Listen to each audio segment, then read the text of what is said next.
Time to take your wealth to the next level. Welcome to Learn Wealthy, your go-to channel for real estate insights, market charts, and golden opportunity. Let's build wealth together. Hey everyone, this is your show, Learn Wealthy. My name is James Santiago, your host.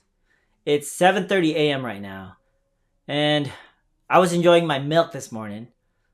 I have nothing against coffee, it's just preference, but I was minding my own business and I stumbled across something that made me spit out my milk.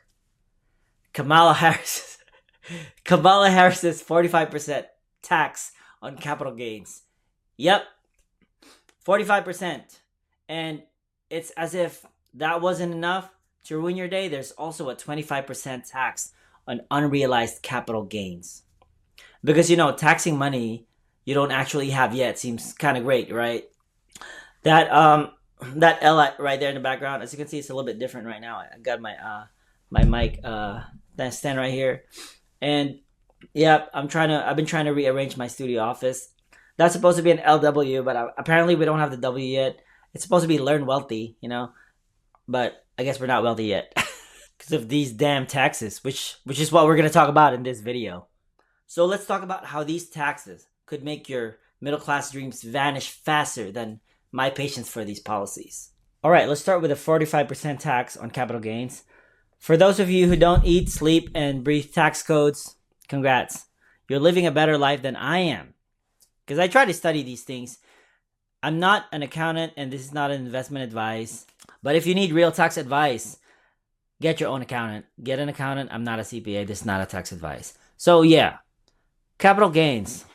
Capital gains are what you pocket when you sell something like stocks, bonds, or your house for more than what you paid for it.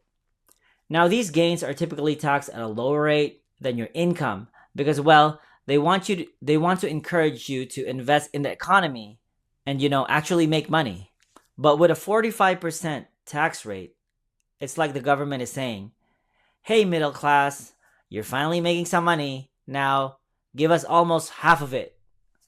I mean, why take the risk of investing at all if the government is just going to take nearly half of your reward? It's like doing all the work and then giving your boss your entire paycheck. And now let's dive in to the 25% tax on unrealized gains.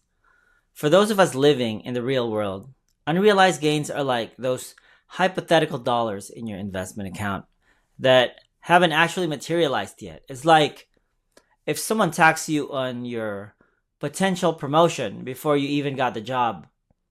I mean, what's next? A tax on the thought of making money? All right, here's a kicker. The 45% tax on capital gains, that's meant for everyone. So yeah, make life harder for everyone, right? But the 25% unrealized capital gains tax is meant for people with over $100 million in net worth.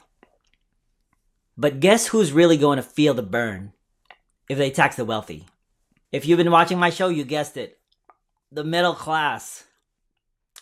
Not only the wealthy have a million ways to dodge this, and they're not going to cover those loopholes because these politicians are wealthy themselves. So it'll be like shooting themselves in the foot.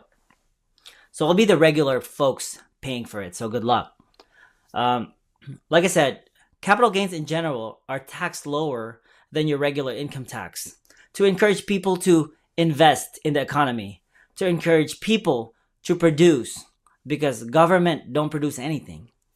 The reason I got into real estate myself is because there's so many tax incentives as a landlord, and as a landlord, I can say we provide better housing than the government. Historically, no contest. If you disagree, go visit a project or a government housing. Anytime they limit these capitalists' ability to make money, the common person suffers. The rent control in New York, for example, created housing scarcity and homelessness. The existing units with low rents never got cared for because they know the tenants are not going to leave anyway, and they look like garbage at the end.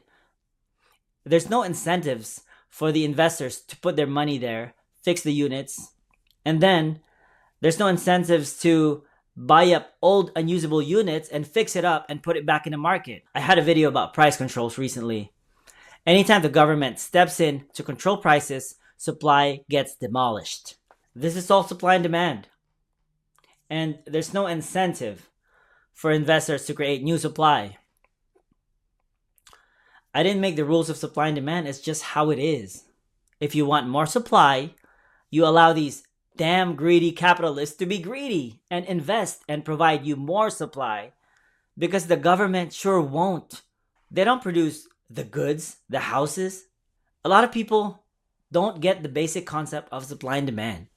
And I guess because most people went to school under the government and they don't really want you to understand this. But this whole thing is basic supply and demand. These investors with over $100 million net worth will move where their money is treated better. Like how I moved from California here to Texas. So these wealthy investors, they have the means to move to another country just like that. And what's going to be left in the United States? It's going to be like California. Prices skyrocketing with a massive amount of population demand, but there's not enough goods supply. And that's what makes the prices go up. Okay, back to the 45% tax, capital gains tax for everyone, not just for the wealthy. So let's say you're selling your home, which was bought for $300,000, and after a few years of owning it, now it's worth $600,000. That's a $300,000 capital gains. Under the current 20% tax rate, you'd only pay $60,000 in taxes. Painful but manageable. But under Kamala's 45% plan, you're handing over $135,000. Yeah, you heard that right. $135,000.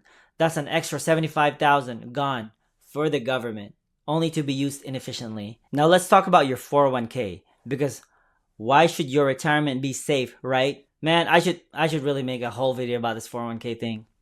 So let's say you've grown your 401k from 200,000 to 400,000. That's a 200,000 gain, right? At 20%, you'd only pay 40,000. Ouch, that hurts, but at least it's not 45%. On a 45%, you're looking at 90,000 in taxes. That's 50,000 more that you could have been chilling in your retirement account. Instead, it's funding the, I don't know, all their wars, whatever inefficient stuff they're trying to do. And let's zoom out for a second. So what happens when the middle class stops investing? Because really, it's not only these $100,000 net worth individual that invest and put money in the economy.